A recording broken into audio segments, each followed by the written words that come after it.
Cumprimento a todos os meus irmãos com a paz de Jesus. Seja bem-vindo ao estudo da lição da Escola Sabatina número 5, Fé contra todas as dificuldades. Antes de começar, vamos orar.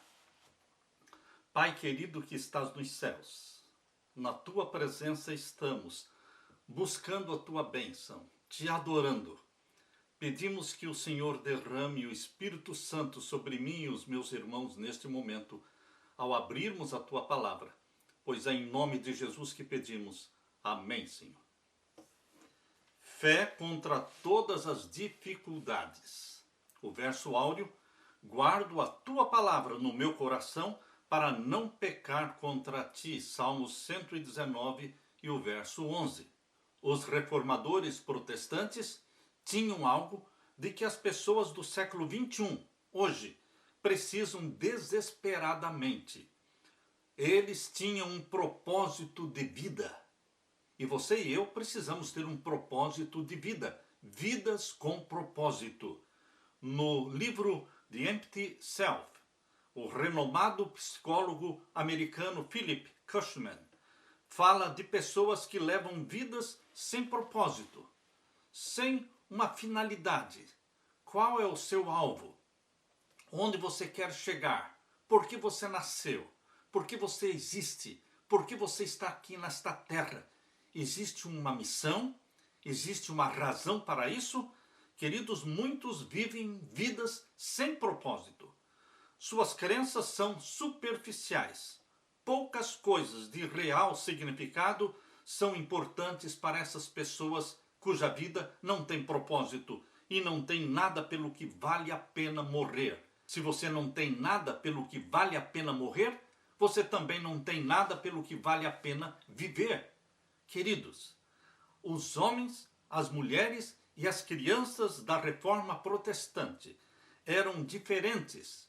Eles tinham um propósito de vida, um propósito duradouro pelo qual valia a pena viver, pelo qual valia a pena morrer, porque muitos mártires derramaram o sangue por amor a Jesus. Aquilo em que acreditavam importava e não estavam dispostos a comprometer a sua integridade. Negar as crenças era negar a própria identidade. Nesta semana, com exemplos lá da Reforma Protestante, veremos como os ensinos bíblicos transformadores dão base para o verdadeiro significado e propósito da nossa vida. Compreender essas verdades vai nos preparar para a crise final no conflito entre o bem e o mal. Fomos chamados a continuar a batalha dos reformadores. Fomos chamados a ser reformadores hoje, nesta última geração, para descobrir o que Deus, o grande e suficiente Deus, nos provê para todos os desafios. Aquele que dá sentido e dá propósito à nossa vida como nada no mundo jamais poderia dar. Esta lição desta semana está baseada nos capítulos 7 a 11 do livro O Grande Conflito. Vidas com propósitos, enfrentando dificuldades, mas firmes na fé. Aleluia! Na parte de domingo, a palavra de Deus somente, unicamente a Bíblia, unicamente a palavra de Deus é a nossa única regra de fé e prática. Se você se recorda, no seu voto batismal, naquele voto batismal que está impresso no seu certificado batismal, uma das declarações que fizemos diz assim: você aceita a Escritura Sagrada como única regra de fé e prática? E nós dizemos sim. Pois bem, meu querido irmão, nós aceitamos a Bíblia, o sola Escritura, unicamente a Bíblia como prática de fé, de doutrina, de verdade, como bússola para a nossa vida. Qual foi a atitude de Davi em relação às Escrituras? Não é o que você sente, não é o que você vê, não é o que você apalpa e pega, mas é o que saiu da boca de Deus. É isso que importa. O que saiu da boca de Deus deve ser a nossa norma, a bússola da nossa vida. Não é a sua experiência interior, mas é o que saiu da boca de Deus. Não abandone o que Deus escreveu em sua santa palavra por alguma experiência que você teve, uma experiência sentimental, algum êxtase. Queridos, nós temos este livro sagrado que nos orienta, que é o sustento da nossa fé. Vamos abrir então a Bíblia no Salmo 119. O Salmo 119, vamos ver os versos 103 e 104. Salmo 119 e o verso 103 e 104. Ó, quão doces são as tuas palavras ao meu paladar, mais doces do que o mel à minha boca.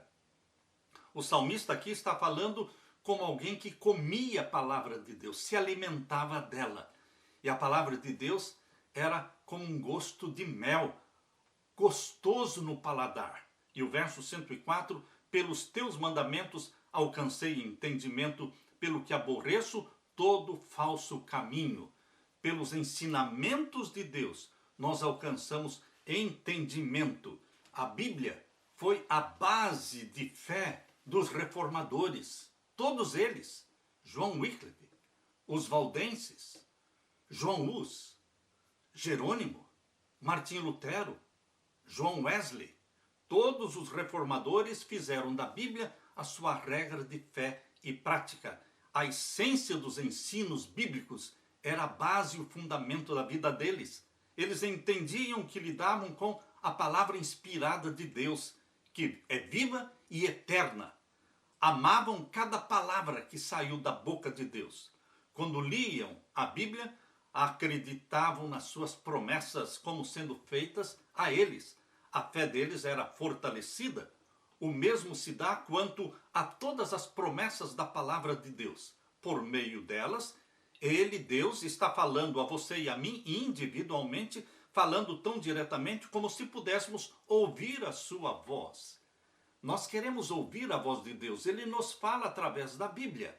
Você fala com Deus através da oração e Deus fala com você através da Bíblia. É por intermédio das promessas que Cristo nos comunica a sua graça e o seu poder. As promessas contidas na palavra de Deus são folhas daquela árvore que é cura para todos os povos. Apocalipse 22, verso 2. Quando as promessas da palavra de Deus são recebidas, quando são assimiladas, elas serão a fortaleza do nosso caráter, serão a inspiração e o sustentáculo da nossa vida. Nenhuma outra coisa pode possuir tal poder restaurador. Nada além das promessas de Deus escritas na Bíblia pode comunicar o ânimo, pode comunicar a fé, que dão energia vital a todo o nosso ser. As Escrituras fazem resplandecer a alegria sobre a tristeza. As Escrituras dão esperança em meio ao desânimo. A Bíblia é luz sobre as trevas. A palavra de Deus dá direção na confusão, certeza na perplexidade, força na fraqueza e sabedoria na ignorância. Quando meditamos na palavra de Deus e pela fé confiamos nas suas promessas, o poder divino, vivificante, energiza todo o nosso ser em todos os aspectos. O aspecto físico, mental, emocional e espiritual. Os reformadores encheram a mente da Bíblia. Eles impregnaram a mente da palavra de Deus. Viveram pela palavra e muitos morreram pela palavra de Deus. Não eram cristãos casuais, não eram cristãos complacentes e descuidados. Sabiam que sem o poder da palavra não resistiriam ao mal. A paixão de João Wycliffe era traduzir a Bíblia para o inglês a fim de que as pessoas pudessem ler a Bíblia e entendê-la. Visto que isso era ilegal naquele tempo, ele foi julgado, foi condenado como um herege e sentenciado à morte. Por quê? Qual foi o crime de João Wycliffe? Traduzir a Bíblia para a língua inglesa. Em seu julgamento, João Wycliffe fez um apelo. Com quem vocês pensam que estão lutando? Com quem? Disse ele. Com um idoso à beira da sepultura? Não. Vocês estão lutando com a verdade. A verdade que é mais forte do que vocês, e a verdade os vencerá. Aleluia! Ele fez uma profecia, porque a verdade venceu as trevas. Queridos, as últimas palavras de John Wycliffe se cumpriram quando a luz da verdade divina dissipou as trevas da Idade Média.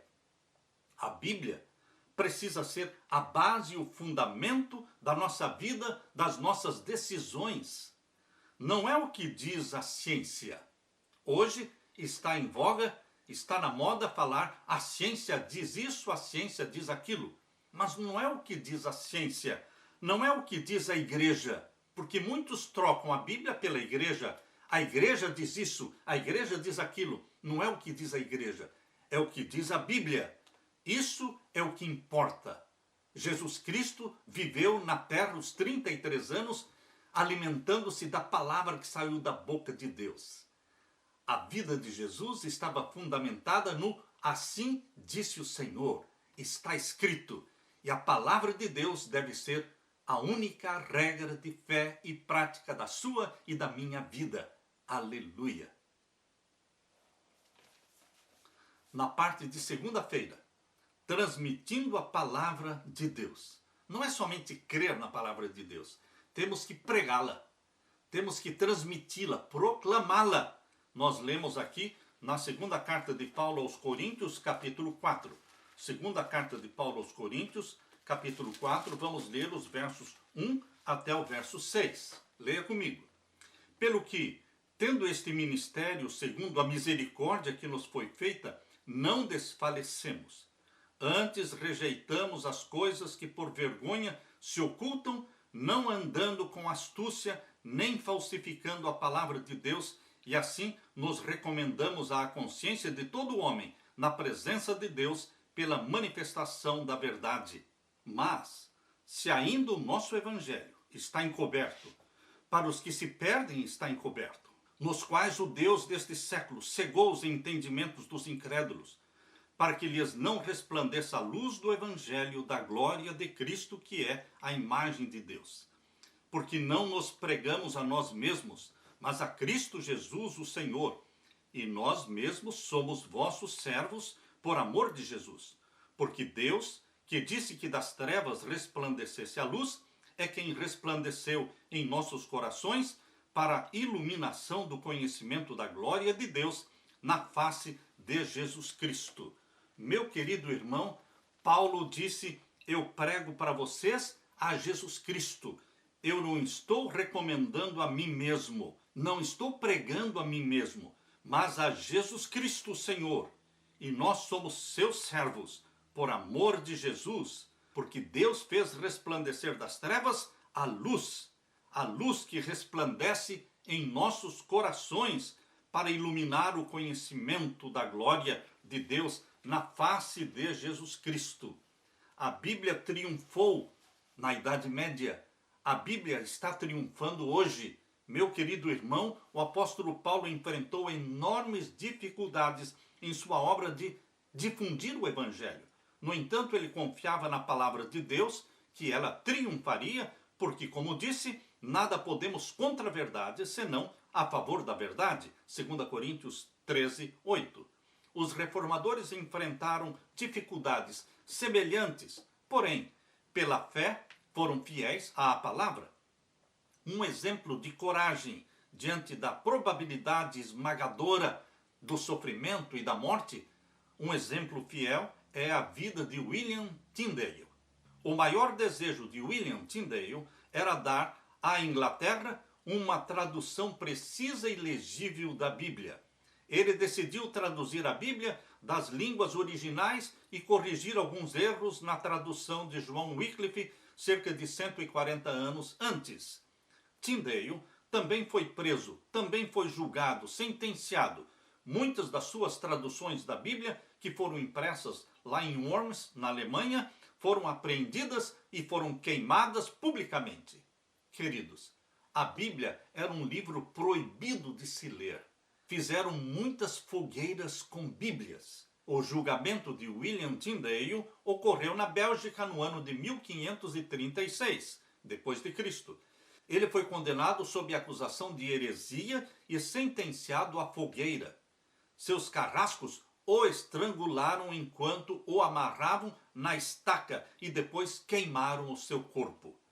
Suas últimas palavras foram ditas com muito fervor, e estas foram as últimas palavras de William Tyndale: Senhor, abra os olhos do rei da Inglaterra. E Deus ouviu a oração de Tyndale. Deus abriu os olhos do rei da Inglaterra. 4 anos após a morte de William Tyndale, 4 traduções inglesas da Bíblia foram publicadas. Em 1611, a versão King James da Bíblia foi impressa. Os 54 estudiosos que realizaram o trabalho se basearam grandemente na tradução de William Tyndale para o inglês. Uma estimativa sugere que o Antigo Testamento da Bíblia, King James, de 1611, seja 76% da tradução de William Tyndale e o Novo Testamento seja 83%. Em 2011, a versão King James da Bíblia comemorou seus 400 anos de aniversário, ultrapassando a marca de 1 bilhão de Bíblias impressas e distribuídas pelo mundo. Traduzida para muitos idiomas, impactou dezenas de milhões de pessoas ao redor do mundo. O sacrifício de William Tyndale, que derramou seu sangue por amor a Jesus, foi um mártir de Jesus, valeu a pena sua morte. O seu sangue foi uma semente semeada e que produziu uma grande colheita para o reino de Jesus. Apesar das dificuldades e dos desafios, William Tyndale e seus companheiros confiavam que Deus estava no controle. A vida de Tyndale fez a diferença para a eternidade. A Bíblia triunfou. Com a prisão do Papa Pio VI em 1798, a Bíblia foi desacorrentada e foi publicada através das sociedades bíblicas que surgiram logo após a prisão papal de 1798. 6 anos depois, em 1804, a primeira sociedade bíblica do mundo, a Sociedade Bíblica da Inglaterra, difundiu e distribuiu Bíblias para o mundo todo. E logo depois, em 1816, a Sociedade Bíblica Americana, distribuindo Bíblias para o mundo todo. Hoje, a Bíblia é um best-seller. É um livro que poderia ser dito que é o mais vendido em todo o mundo, o mais amado, porém também o mais odiado. Mas é a palavra de Deus. O sola Escritura, unicamente a Bíblia, foi a base e o fundamento da vida dos reformadores. E precisa ser a base e o fundamento da sua vida, meu irmão, do seu lar, da sua família. Aleluia! Na parte de terça-feira, iluminados pelo Espírito. A grande tentação dos teólogos é interpretar a Bíblia. Mas a Bíblia não pode ser interpretada. A Bíblia é a intérprete de si mesma. É um verso da Bíblia explicando outro verso. É o Antigo Testamento lançando luz sobre o Novo Testamento e o Novo Testamento lançando luz sobre o Velho Testamento. A Bíblia é a única intérprete de si mesma. Um dia, enquanto estudava na biblioteca da universidade, Martinho Lutero teve um momento decisivo na sua vida quando descobriu uma cópia da Bíblia em latim. Ele não sabia que um livro como esse existia e ele leu capítulo após capítulo, ficando surpreso com a clareza e o poder das Escrituras. Ao debruçar-se sobre as páginas da Bíblia, o Espírito Santo iluminou a mente de Martinho Lutero, e à medida que as verdades obscurecidas pela tradição pareciam saltar das páginas da Bíblia diante dos olhos de Martinho Lutero, ao descrever sua primeira experiência com a Bíblia, ele escreveu: "Ó, que Deus dê esse livro para mim." Meu querido irmão, esse pedido foi atendido por Deus. Ele foi usado por Deus para traduzir a Bíblia para o alemão. O Espírito Santo é o grande produtor da Bíblia. Ele produziu a Bíblia, porque foi ele que inspirou a mente dos 40 profetas que escreveram a Bíblia, Antigo e Novo Testamento. Abra sua Bíblia e vamos ler agora em João capítulo 14, verso 25. João capítulo 14 e o verso 25. Leia comigo. Tenho-vos dito isto, estando convosco. Verso 26. Mas aquele Consolador, o Espírito Santo, que o Pai enviará em meu nome, esse vos ensinará todas as coisas e vos fará lembrar de tudo quanto vos tenho dito.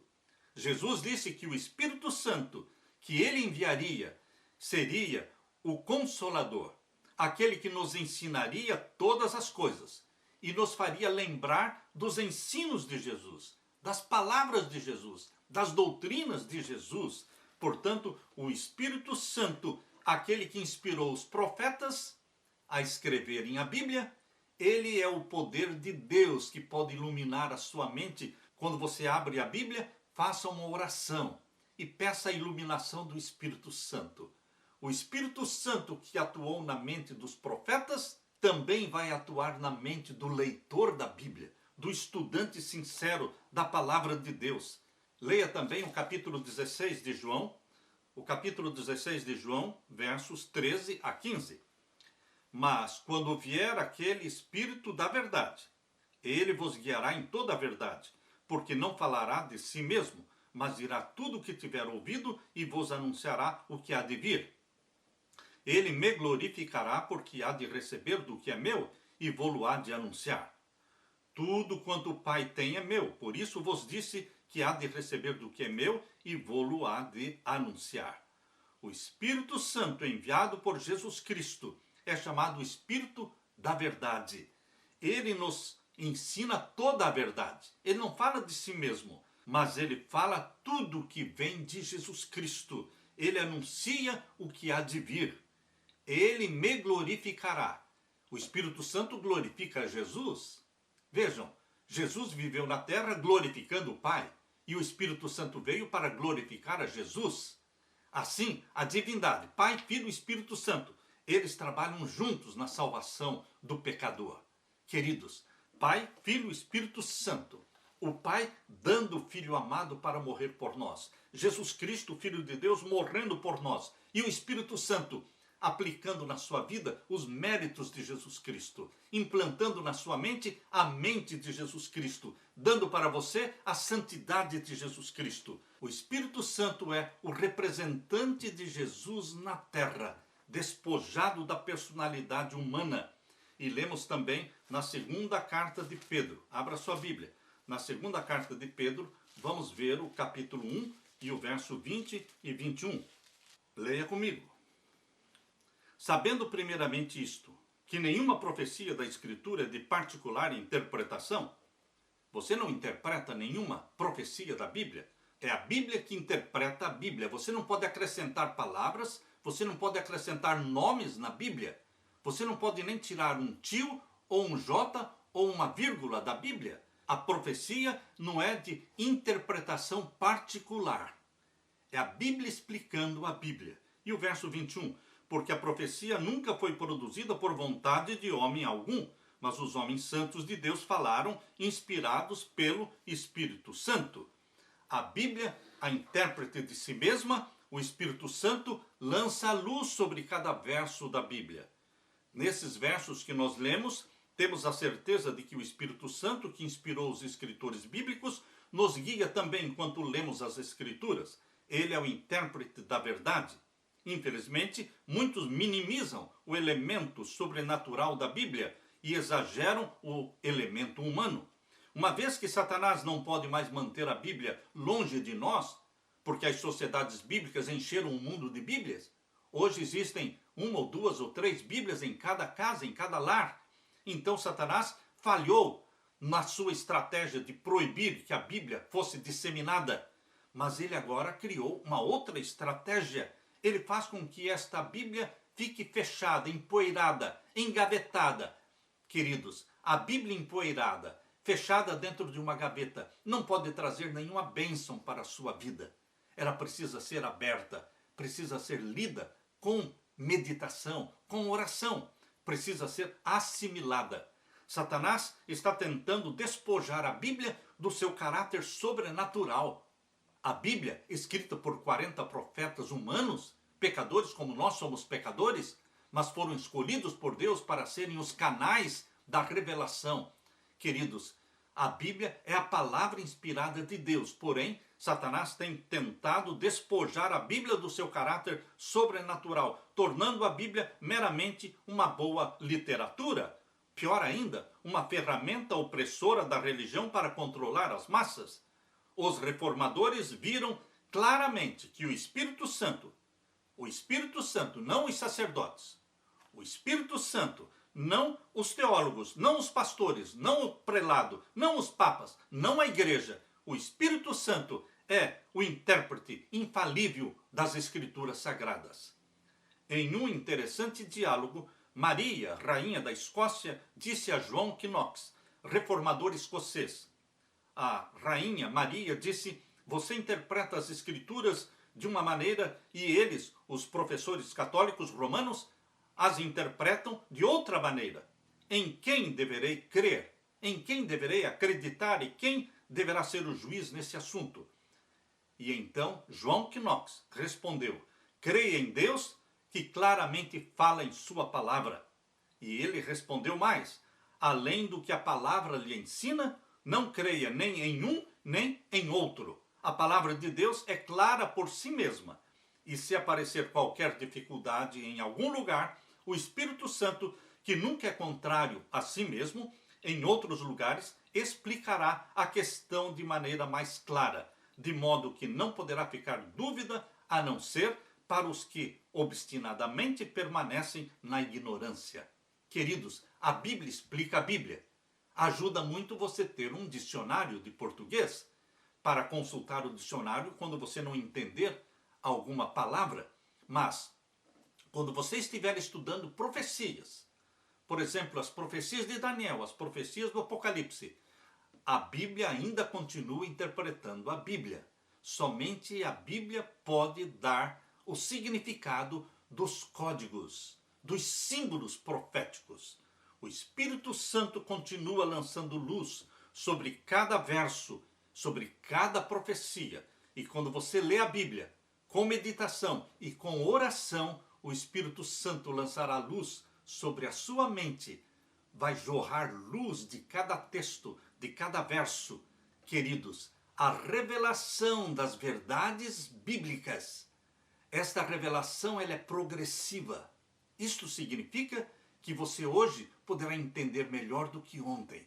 E que amanhã você poderá entender melhor do que hoje.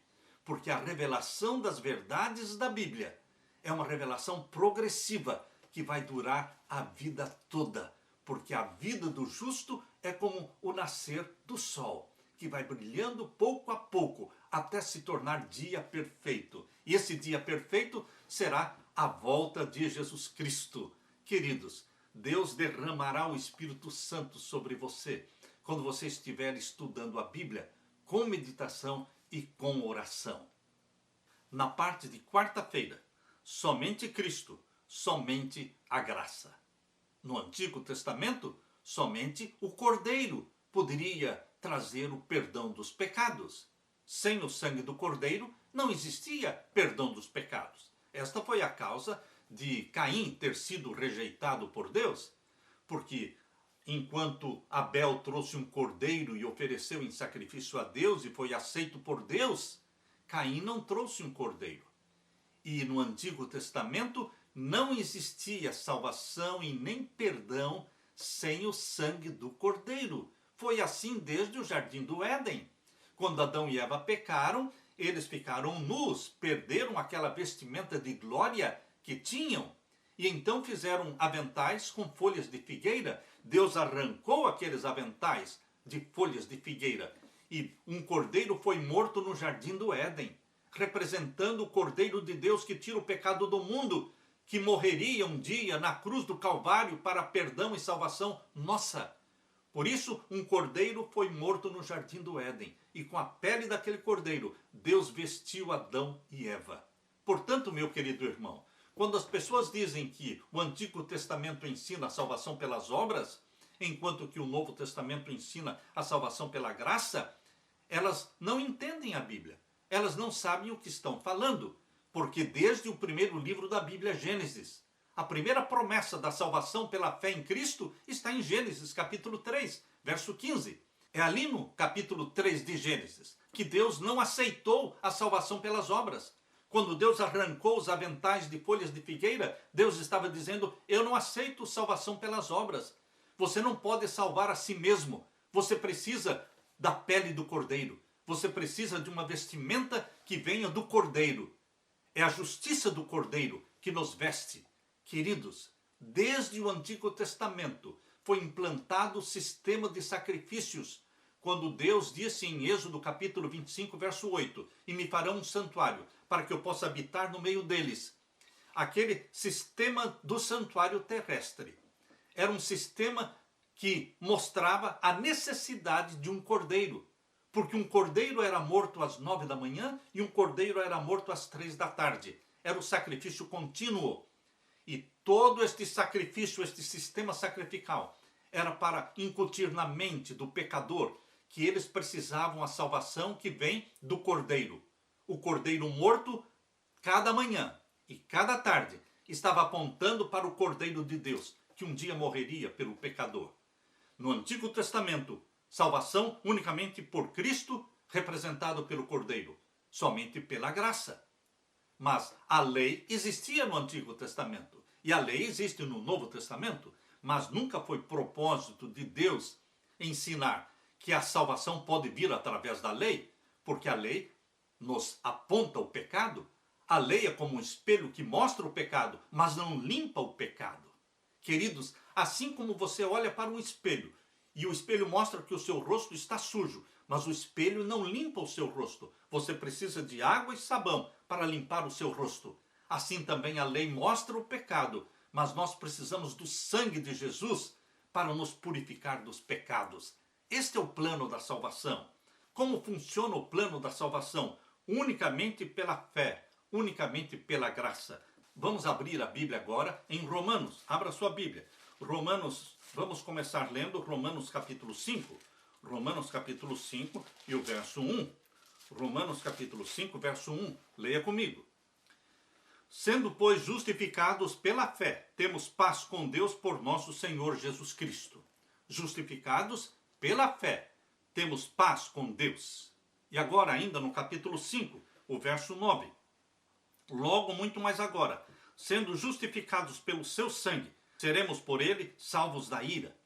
Primeiramente, o verso 1 diz que somos justificados pela fé. E o verso 9 diz que somos justificados pelo sangue. Será que a Bíblia está se contradizendo ou será que ela está se complementando? Um verso complementa o outro verso. Queridos, por que fala justificados pela fé e depois justificados pelo sangue? E por que diz também em Romanos capítulo 3? Veja, Romanos capítulo 3, verso 24. Justificados pela graça. Leia comigo. Sendo justificados gratuitamente pela sua graça. Agora não fala fé e não fala sangue, fala graça. Sendo, pois, justificados pela sua graça, pela redenção que há em Cristo Jesus. Como entender então? Queridos, a fé é o caminho que nos conduz à fonte da graça. A graça é a fonte da salvação. A fé é o caminho que leva você e a mim até a fonte da graça. E o que é que nós vamos encontrar dentro da fonte da graça? O sangue do Cordeiro, o sangue expiatório de Jesus Cristo, porque não há remissão dos pecados sem sangue. Somente o sangue de Jesus Cristo pode nos purificar de todos os pecados. Mas como é que você vai encontrar este sangue? Aonde vai encontrar? Na fonte da graça. Mas como é que você chega até a fonte da graça? Pela fé. A fé é o caminho, a graça é a fonte e o sangue de Jesus Cristo é o elemento purificador que nos purifica de todo e qualquer pecado. É isso que está escrito na primeira carta de João, capítulo 1, verso 7. Primeira carta de João, capítulo 1, verso 7. Abra e leia comigo. Mas se andarmos na luz, como ele na luz está, temos comunhão uns com os outros, e o sangue de Jesus Cristo, seu Filho, nos purifica de todo o pecado. Não é a fé que nos purifica de todo o pecado, é o sangue de Jesus Cristo. Mas o único caminho que pode levar você até a fonte da graça é a fé. Fé em Jesus Cristo. E o que você vai encontrar na fonte da graça? O sangue de Jesus Cristo, que nos purifica de todo o pecado. Agora, meu querido amigo, meu querido irmão, agora eu quero ler para você o que está em Tiago, capítulo 2, e o verso 24. A carta de Tiago causou um grande problema na vida de Martinho Lutero. Martinho Lutero veio de um sistema de salvação pelas obras. Ele era um monge católico, um padre católico. Ele estava cansado daquele sistema de salvação pelas obras, não acreditava naquele sistema, não vivia satisfeito. Então Deus revelou para ele a salvação pela fé, a justificação pela fé. E ele abraçou a justificação pela fé. E ele se sentiu salvo em Jesus Cristo, pela fé em Jesus Cristo. E ele abandonou o sistema das obras. Então é fácil você entender por que Martinho Lutero não gostava da carta de Tiago. Porque a carta de Tiago está falando das obras que o cristão, o filho e a filha de Deus devem praticar. E ele não entendia a carta escrita por Tiago. Por isso ele rejeitou esta carta e chamou-a de carta de palha. Carta de palha significa não vale nada. Por que Martinho Lutero teve essa compreensão errônea sobre a carta de Tiago? Porque ele estava saturado com o sistema de obras. E ele agora se alegrou, se rejubilou na salvação pela fé em Jesus Cristo. Mas, será que as obras não existem na vida do cristão? Qual é o lugar das obras na vida do cristão? Por isso nós precisamos estudar a Bíblia inteira. Nós não poderemos estudar somente o livro de Romanos. Nós não poderemos estudar somente o Antigo Testamento. Nós não poderemos ficar só com um pedaço, uma porção da Bíblia. A Bíblia toda é a palavra de Deus e ela se completa. Por isso a carta de Tiago dá destaque às obras, mas não como meio de salvação. As obras praticadas pelos filhos e filhas de Deus, a obediência aos mandamentos de Deus, esse não é o caminho que nos leva até a fonte da graça. Também as obras não são o elemento purificador dos nossos pecados. Mas onde então entram as obras na vida do cristão? Leia comigo aqui em Tiago capítulo 2. Tiago capítulo 2, o verso 19. Tu crês que há um só Deus, fazes bem, também os demônios o creem e estremecem. Mas, ó homem vão, queres tu saber que a fé sem as obras é morta? Perceba o argumento de Tiago. A fé sem as obras é morta. Quem nos salva é a fé em Jesus Cristo, é a graça de Jesus Cristo. Quem nos purifica do pecado é o sangue de Jesus Cristo. Mas Tiago está falando que a fé sem as obras é morta. E ele dá um exemplo disso. Verso 21. Porventura o nosso pai Abraão não foi justificado pelas obras quando ofereceu sobre o altar o seu filho Isaque? Bem vês que a fé cooperou com as suas obras e que pelas obras a fé foi aperfeiçoada. Se Abraão tivesse dito, eu creio em Deus, o Deus da minha salvação, mas eu não vou sacrificar o meu filho, as obras estariam dizendo que a fé de Abraão era morta. Mas a fé de Abraão não era morta, porque ela foi revelada através de obras. Ele obedeceu à ordem de Deus, por mais difícil que fosse a ordem de sacrificar Isaque. Ele obedeceu à ordem de Deus. A fé foi aperfeiçoada pelas obras. Então, o que vem primeiro? A fé. A fé em Jesus Cristo como Salvador. E depois que encontramos salvação em Jesus Cristo, o que vai acontecer na vida sua e na minha vida? O mesmo que aconteceu na vida de Abraão. Vai aparecer a obediência. A nossa fé será aperfeiçoada pela nossa vida de obediência. Pela obediência aos mandamentos de Deus, nós mostramos que realmente amamos a Deus sobre todas as coisas. Por isso, Tiago diz aqui no capítulo 2 e no verso 24. Vedes então que o homem é justificado pelas obras e não somente pela fé. As obras fazem parte do plano de Deus. Mas as obras não podem ser o caminho que nos leva para a graça. As obras não podem ser o meio de se salvar. As obras aparecem como resultado da salvação, como resultado do meu encontro com Jesus. Então, meu querido irmão, a Bíblia é completa porque mostra que o caminho para a salvação é o caminho da fé. A fonte da salvação é a fonte da graça.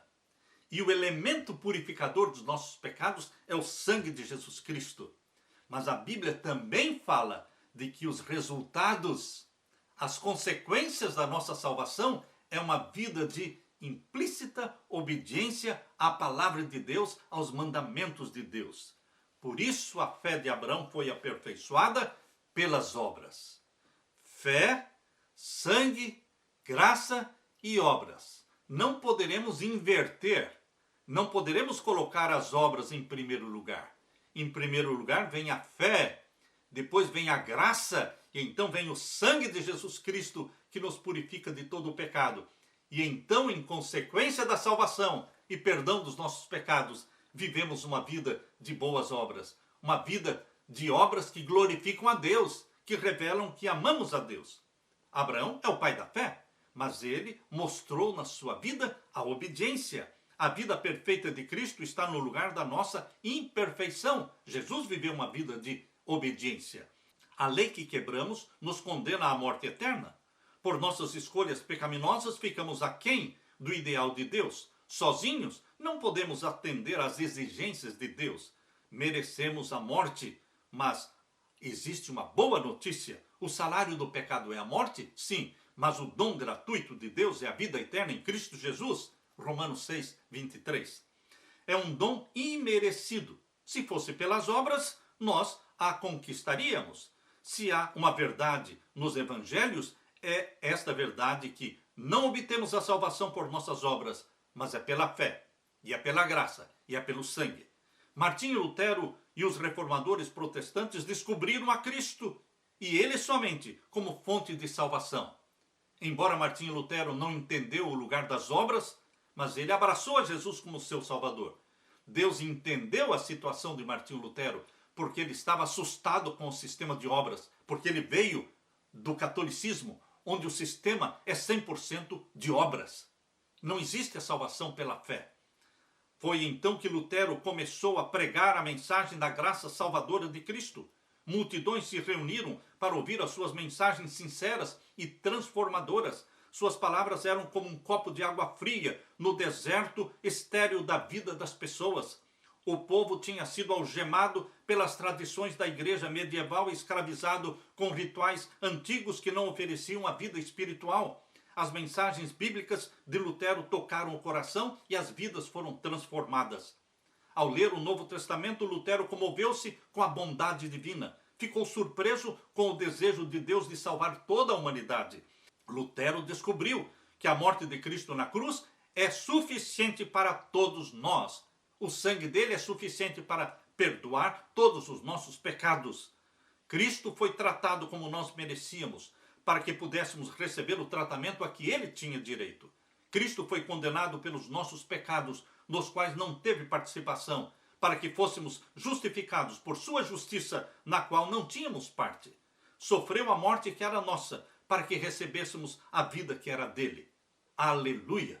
Somente Cristo, somente a graça. Quando? Sempre, desde o Éden até hoje, somente Cristo, somente a graça. E as obras?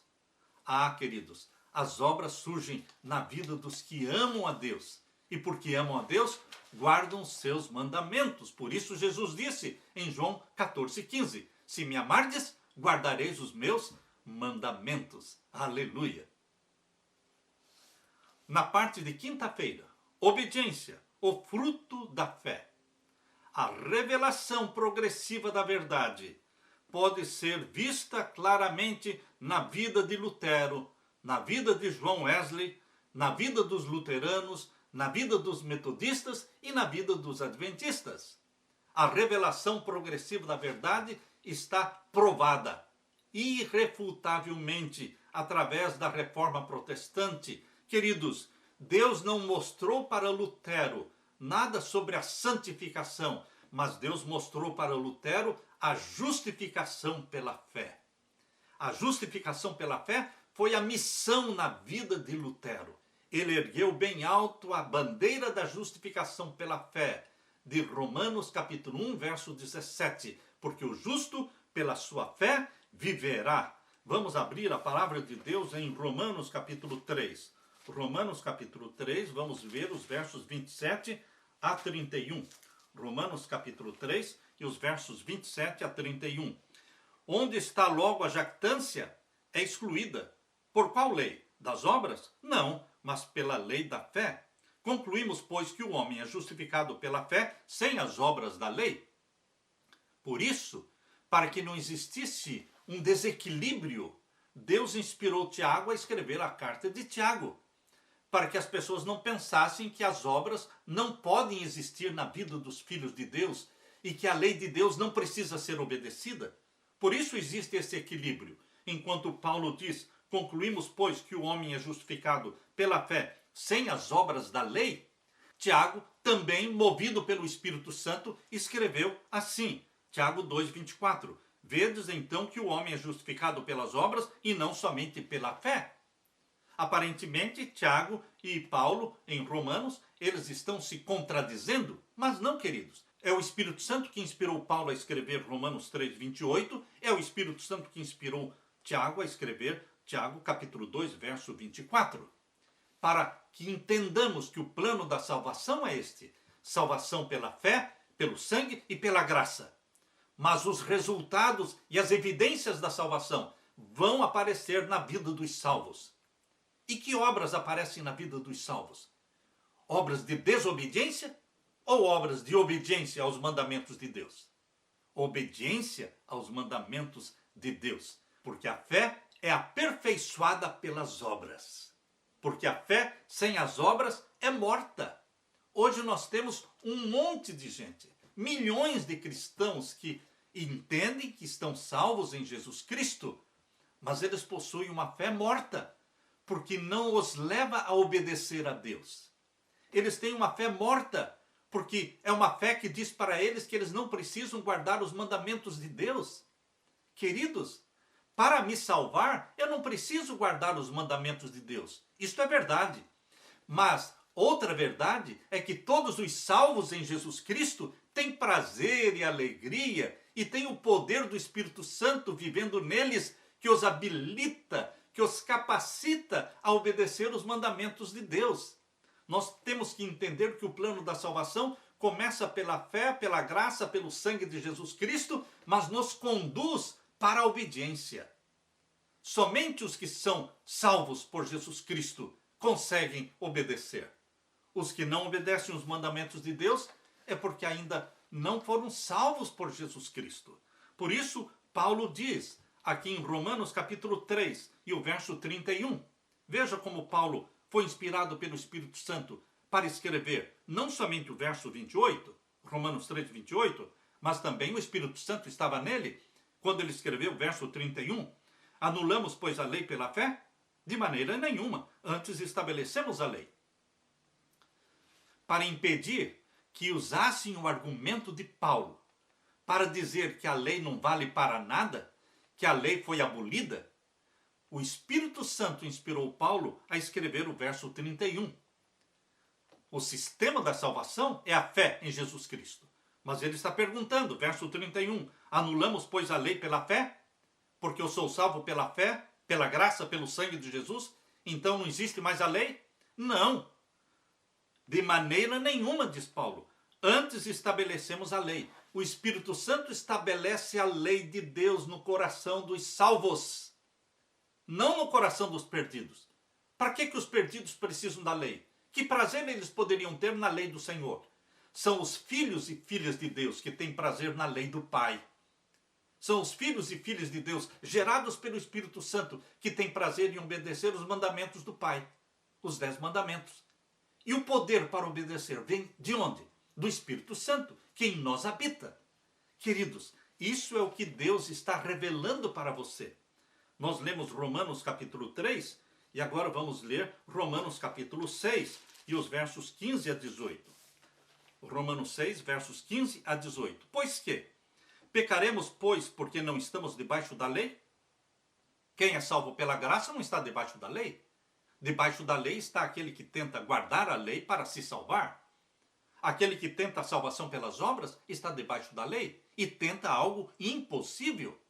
Quem mais está debaixo da lei? Aquele que vive transgredindo a lei. Ele também está debaixo da lei. Mas nós não estamos debaixo da lei. Por quê? Porque não tentamos a salvação pela lei e também não vivemos na transgressão da lei. Aleluia! Por isso Paulo diz em Romanos 6,15, pois que pecaremos porque não estamos debaixo da lei, mas debaixo da graça? De modo nenhum. Porque eu estou na graça, agora eu vou continuar transgredindo os mandamentos de Deus? Paulo pergunta. E ele responde, de modo nenhum.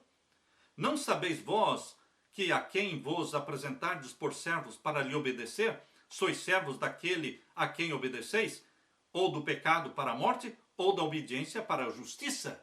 Os salvos em Jesus Cristo, eles são servos da obediência para a justiça. Antes eram servos do pecado, agora são servos da obediência, da justiça. Mas graças a Deus que, tendo sido servos do pecado, ou seja, viviam na transgressão da lei de Deus, não é? Porque pecado, 1 João 3,4 diz que pecado é transgressão da lei. Antes viviam como servos do pecado, porque viviam na transgressão da lei. Mas graças a Deus que, tendo sido servos do pecado, obedecestes de coração à forma de doutrina a que fostes entregues, e libertados do pecado, ou seja, libertados da transgressão da lei de Deus, fostes feitos servos da justiça. E agora, queridos, o apóstolo Paulo, em Romanos capítulo 8, verso 1 e 2, ele dá um grito de alegria e de júbilo quando diz, portanto, nenhuma condenação há para os que estão em Cristo Jesus, que não andam segundo a carne, mas segundo o Espírito. Não há condenação para quem está em Cristo Jesus. A lei não os condena, porque Jesus perdoou os pecados deles. Estamos em Cristo e não há condenação para nós. Mas, se aqueles que dizem que estão em Cristo continuarem matando, roubando, mentindo, adulterando, adorando imagens, eles vão continuar no pecado. E então, sendo servos do pecado, Satanás terá domínio sobre eles. Entenda, meu querido irmão, que aqueles que estão em Cristo deixam de viver no pecado. Deixam de viver na desobediência, porque agora eles não estão vivendo segundo a carne, mas segundo o Espírito. Que vida o Espírito Santo promove em sua vida? Que vida, que estilo de vida o Espírito Santo produz em você? Uma vida obediente. Verso 2, porque a lei do Espírito de vida em Cristo Jesus me livrou da lei do pecado e da morte. Antes de abraçar a Jesus como Salvador, o que dominava a sua vida era a lei do pecado e da morte, a lei da desobediência. A lei do pecado é a lei da transgressão. Mas agora, em Cristo Jesus, salvos em Jesus, o que impera na sua vida? A lei do Espírito de vida em Cristo Jesus. Queridos, louvamos a Deus, porque Deus se revelou progressivamente a Lutero, mostrando a justificação pela fé. Porém, Lutero não entendeu a questão da lei de Deus. Lutero não entendeu a vida de santificação que os filhos de Deus precisam viver. Mas depois de Lutero veio um outro reformador. A revelação progressiva da verdade continuou. E veio João Wesley. Lutero fundou a igreja luterana, João Wesley fundou a igreja metodista. E através de João Wesley veio a doutrina da santificação. Queridos, João Wesley falou e escreveu e pregou muito sobre a santificação, sobre a obediência à lei de Deus. Porém, João Wesley também não entendeu sobre o quarto mandamento da lei de Deus. Ele pregava sobre a necessidade de obedecer os mandamentos de Deus, mas ele não teve luz sobre o quarto mandamento que diz: lembra-te do dia do sábado para o santificar. Mas a revelação progressiva da verdade continuou. E depois do luteranismo, depois do metodismo, veio o adventismo, a igreja adventista. E agora a Igreja Adventista abraçou a justificação pela fé que veio de Lutero. A Igreja Adventista abraçou a santificação pela fé que veio através do pregador João Wesley. E agora o movimento adventista profético foi usado por Deus para mostrar para o mundo inteiro que, para guardar os mandamentos de Deus, não podemos esquecer do quarto mandamento, que diz: lembra-te do dia do sábado para o santificar. 6 dias trabalharás, farás toda a tua obra, mas o 7º dia é o sábado do Senhor teu Deus. Meu querido irmão, a revelação progressiva da verdade não parou e nunca vai parar. Jesus Cristo nos mostra que a salvação é pela fé. Jesus Cristo também nos mostra que a santificação é pela fé. E Jesus Cristo também nos revela que a glorificação será pela fé. Justificados pela fé, santificados pela fé e glorificados pela fé. Louve a Deus, porque a revelação progressiva da verdade continua hoje, como sempre existiu, e vai continuar durante toda a existência.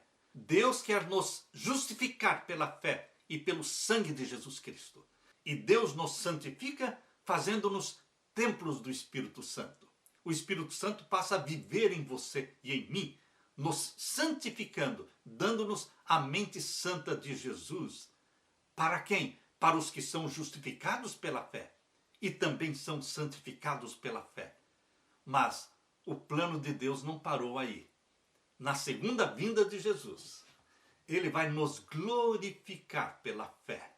Glorificados, quando o nosso corpo mortal será revestido da imortalidade e seremos arrebatados para o céu, para vivermos para sempre na presença do nosso Deus, do nosso querido Salvador Jesus Cristo.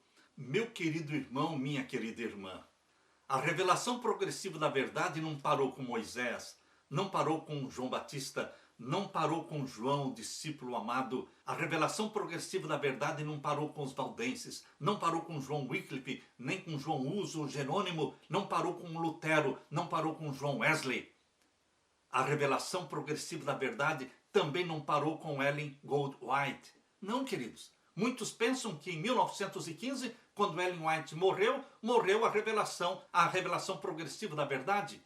E que de 1915 para cá, o que ela falou está falado e o que ela não falou, ninguém mais pode falar. Meu querido irmão, minha querida irmã, a revelação progressiva da verdade continua em vigor hoje e para sempre. Porque no céu, a revelação progressiva da verdade vai continuar, porque vamos entender o que não entendemos aqui na terra. E vamos estudar eternamente a ciência da salvação, a ciência do amor de Deus. Que Deus derrame sobre você o Espírito Santo, meu querido irmão, minha querida irmã. E que muito breve mesmo, sejamos todos glorificados pela fé em Jesus Cristo. Aleluia! Deixe-me orar com você. Pai querido que estás nos céus, nós te damos glória, porque o Senhor nos revela progressivamente as tuas verdades. Nós te louvamos porque somos justificados pela fé em Jesus Cristo, pelo sangue de Jesus Cristo. E obrigado, Pai eterno, pela santificação, tendo o Espírito Santo vivendo em nós, imprimindo em nós a mente de Jesus. Volte logo, querido Jesus, para nos glorificar e nos arrebatar para o céu. Nós ansiamos por tua vinda e clamamos por ela. Em nome de Jesus. Amém, Senhor. Amém. Deixo com você, meu irmão, minha irmã, a paz de Jesus. Amém.